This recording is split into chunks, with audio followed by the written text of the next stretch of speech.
as the Israelites observe the Torah as the Israelites observe the Torah, because there's no distinction if you're hanging out with them. So we're moving on. We're preparing now to move into Sukkot by offering the best of what we have, our first fruits.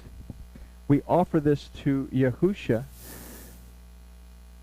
who was, through the line of Yosef, his stepfather, the legitimate high priest of Israel.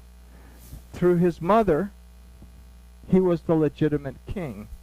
And there's 14 generations, if we read that correctly. We've talked about it a number of times, that we have, it gets to Joseph and it says the husband of Mary. Well, that's incorrect, because the word is not Ba'alah, it's Gara, that means Joseph, the father of Miriam, from whom came Yahusha. Now we have 14 generations. That's Mary's genealogy, not Joseph's genealogy. Joseph's genealogy is in Luke, and Joseph's genealogy is what makes Yahusha the legitimate flesh and blood, real Kohen Hagadol, the real high priest. The only way that he could actually offer himself up as the lamb, and the only way that he could actually cry out the last thing that he cried out, which was Nagmar. It is finished.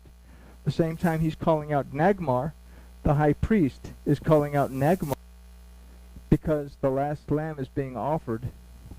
So, okay, so we have a high priest. We are responsible to that high priest, and we are responsible for bringing our first fruits to Yahuwah our Elohim by and through the high priest, who is prepared to accept it and offer it to the Father on our behalf.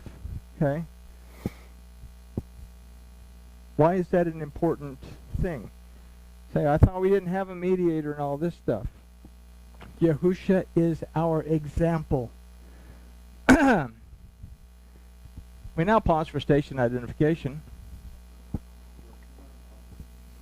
A word from our sponsors. Okay. Yahusha is our example. If we are to fashion our lives so that we can take care of the heirloom, we have to fashion after the person who Yahusha was. Okay? We have a relationship, an intimate relationship with the Father that was made possible by and through His Word. But for us to be able to offer ourselves as the first fruit to the Father, we have to go according to the Torah. And the Torah says that I bring my best to the Father by and through the high priest, who is Yahusha. Does that make any sense? Okay. Now, I'm not going out and picking whatever I have in my garden to offer up. I'm offering myself. I am the fruit that I offer to my Elohim. All right. So, verse 3, and you shall come to the Cohen that on those days to say to him, I profess this day, Yahuwah Elohecha, that I have come to the land which Yahuwah swore to our fathers to give.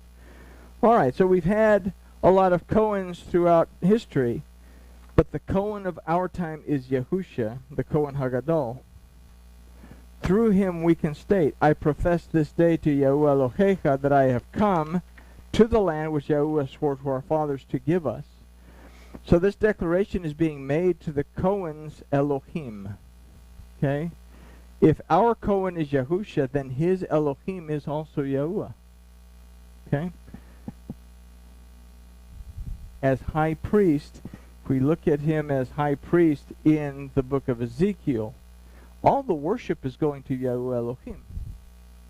He is mediating and making it possible for us to keep, well, what the Torah will be in Ezekiel, because what we read in our study of Ezekiel was that things aren't exactly the way the Torah states.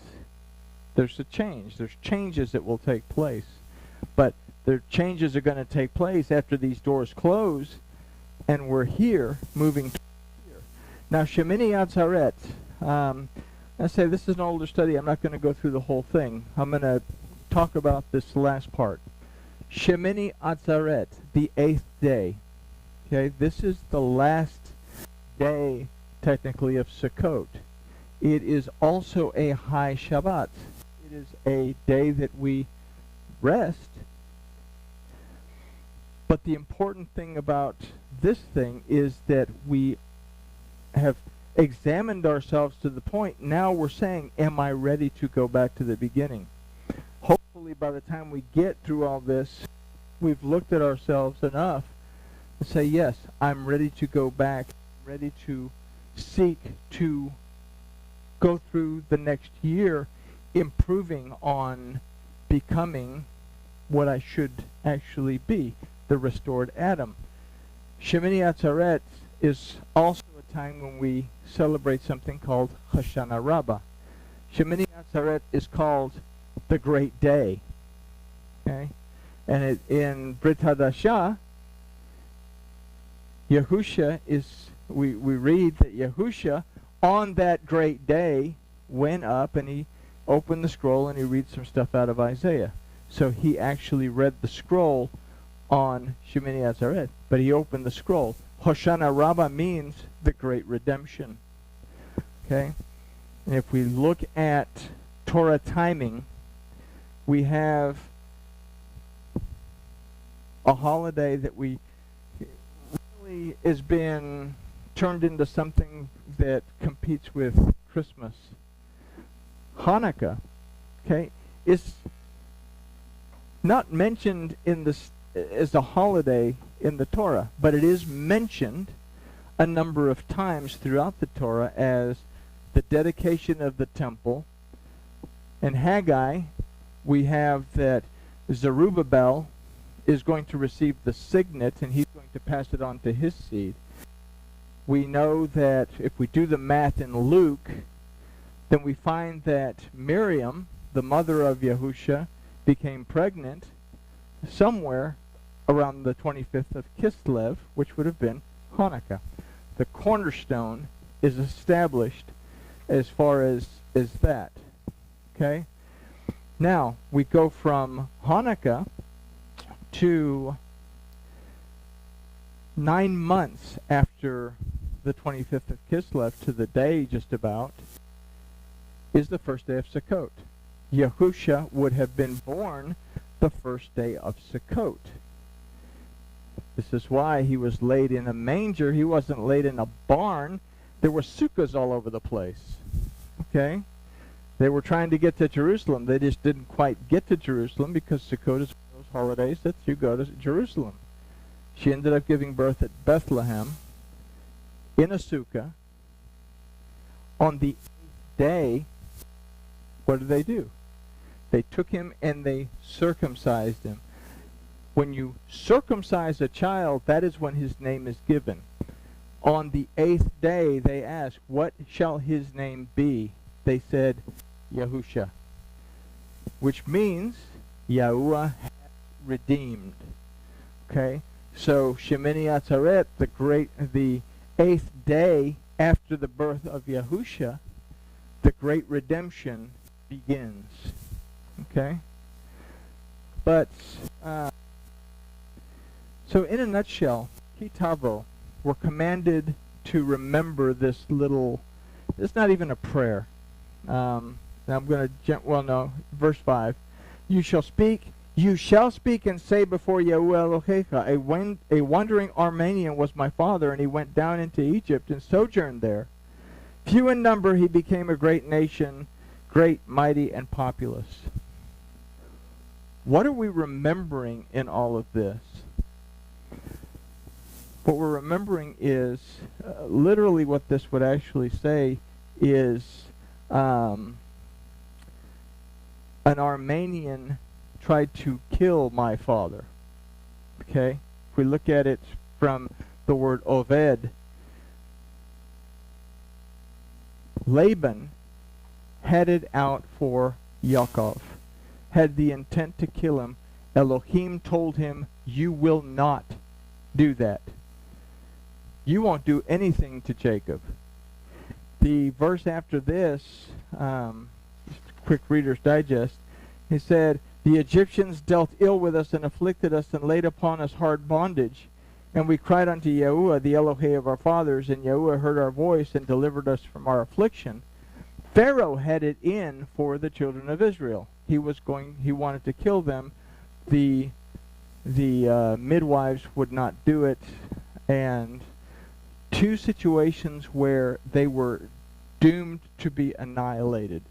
Why do they not mention anything else like the parting of the Red Sea or the manna or his deliverance from Esau?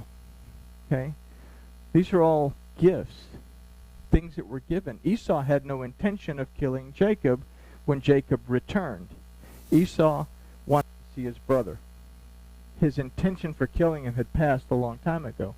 Laban had the intention of killing him, but was prevented from doing so by Elohim.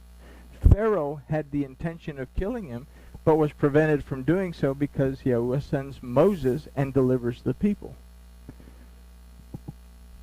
What we're looking at going here is, again, this prayer, this little ditty here, is we're remembering that Elohim delivered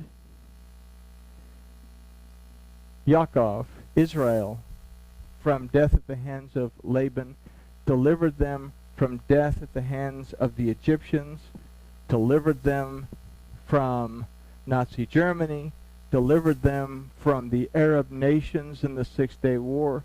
He's always opened the door for deliverance if people would listen and make their way to him. So the whole thing about Tavo is assuredly we are going to enter into our existence. We just have to be aware as to where we are, what information feeds us, and what we're going to do about making sure that our heirloom stays in the right condition. And that is basically what I have to offer as far as Tavo. Say Tuesday, there's a whole bunch more things that we can discuss. But for now, this will have to do. I say we're getting ready to enter into the last phase of the feasts and festivals. Are we entering these last 4 events in the right state of mind? And that's what Tavo is all about.